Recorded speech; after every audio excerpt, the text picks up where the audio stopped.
moving along to the best palettes of 2023. I couldn't pick one. So first off is a Patrick Ta Major Dimensions. He had a year this year. So this palette is sensational. You can see I'm already hitting pan in the white. These are so buttery. They're smooth. They glide on beautifully. And it reminds me a lot of my Viseart palettes. Hands down, one of the best palettes of 2023. Formula was something new for me, but I have to give it up for Danessa Myricks, the Groundwork palette, the Defining Neutrals.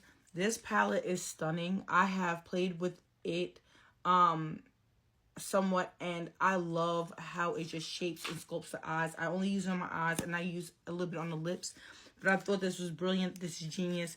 I was a little intimidated. I don't think it's a beginner-friendly palette. I feel like you have to learn how to really manipulate and use these, but they're so beautiful once you get the hang of it.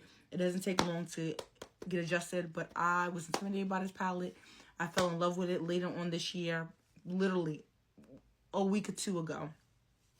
And I have been wanting to use it in every single one of my videos. Pat McGrath Utopian Dreams palette. This palette made me fall in love with Pat McGrath Shadows all over again. I purchased this year. I have been deep diving into it. The glitters are phenomenal. There's nothing even close to her formula. I fell in love. I fell in love and then went and purchased her other two palettes in both the 10 and the 11. I fell in love with these. I purchased these offline, and this one I got in Sephora. And if you buy any of her palettes, it's worth buying. Just try one.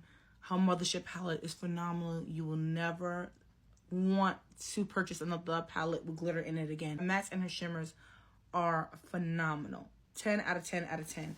I also purchased, this is something from 2023, I also purchased her Intensify Eyes.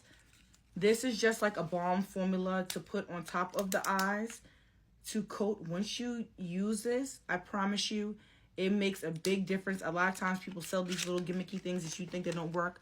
Hers works.